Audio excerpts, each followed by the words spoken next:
unis par le sang, unis dans le fort pour l'indépendance. Dressons nos fronts, longtemps pour vivre,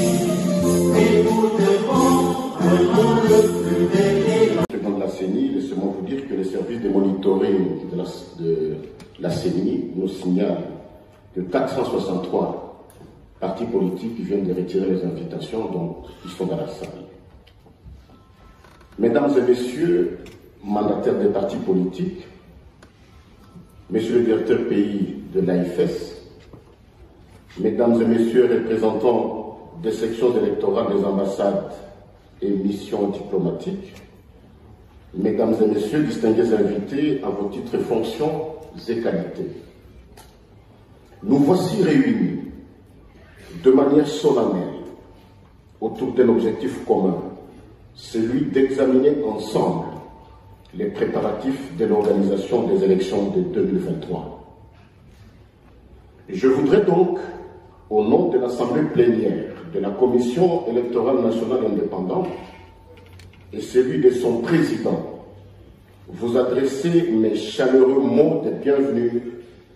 à vous, nos distingués partenaires au processus électoral. Merci d'avoir sacrifié de votre précieux temps pour être ici, au Palais du Peuple, temple de la démocratie de notre pays, la République démocratique du Congo. En effet, cette rencontre s'inscrit dans un processus visant à engager notre pays dans son 4e cycle électoral. Ce cadre de concertation entre la centrale électorale et les partis politiques est un lieu privilégié d'échange et de partage en vue de l'organisation d'élections qui rassure tout le monde en donnant les mêmes chances de partage et d'accès à l'information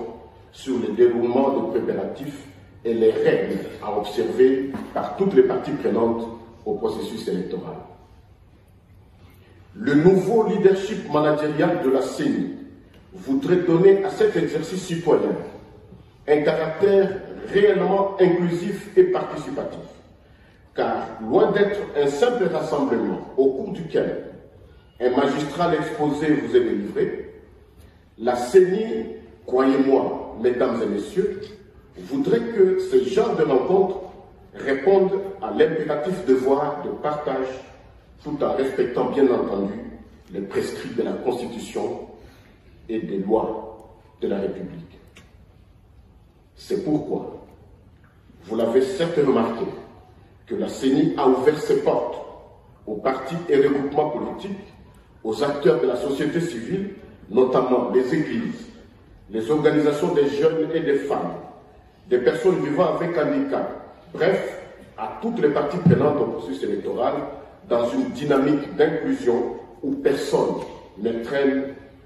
au bord de la route. Dans le souci de donner un sens large à cette ouverture, la CENI, sur invitation de ses partenaires, est allée même à la rencontre des partenaires pour des échanges francs et constructifs, tout en préservant bien entendu sa neutralité. Mesdames et messieurs, nous ne pouvons pas terminer ces mots de bienvenue sans remercier les honorables députés et les sénateurs, et spécialement au président de l'Assemblée nationale, Christophe Mosso, qui a daigné accorder sa disponibilité et mettre à la CENI la disposition de cette somptueuse salle de spectacle du Palais du Peuple qui nous permet de travailler confortablement et en toute quiétude. C'est sur ces mots d'engagement, d'ouverture de la CENI au partage que je voudrais souhaiter plein succès à notre rencontre. Je vous remercie, mesdames et messieurs.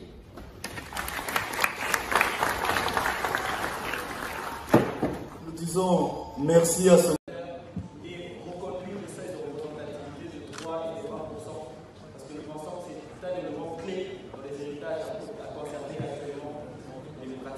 Alors, la première question que j'aurais à poser, ce serait par rapport à un document complémentaire ou sinon statutaire que, curieusement, je n'ai pas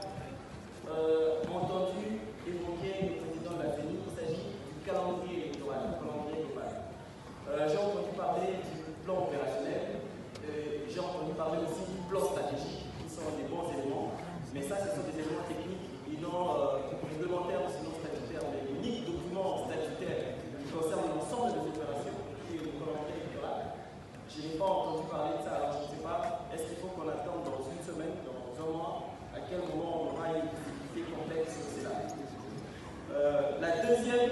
c'est pas vraiment une question technique, mais puisqu'on parle de cadre de concertation et qu'on insiste sur l'inclusivité et la transparence, j'observe quelque chose que tout le monde peut-être essaie d'ignorer. Il y a fait que nous, les partis politiques qui sommes ici, il y a d'autres collègues politiques, disons partis politiques, qui apparemment ne reconnaissent pas soit ce bureau, soit cette gestion, et qui peut-être préfèrent se mettre à l'écart de ces processus qui évoluent bien et que moi j'encourage, que nous voulons arriver à son terme.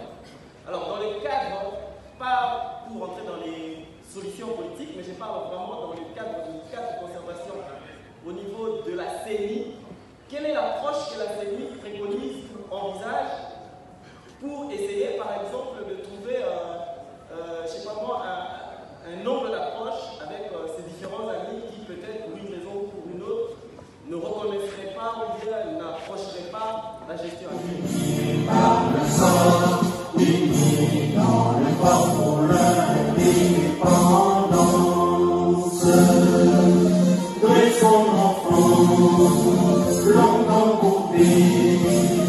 et nous devons prenons le plus bel élan dans la découverte ardente. Pas de la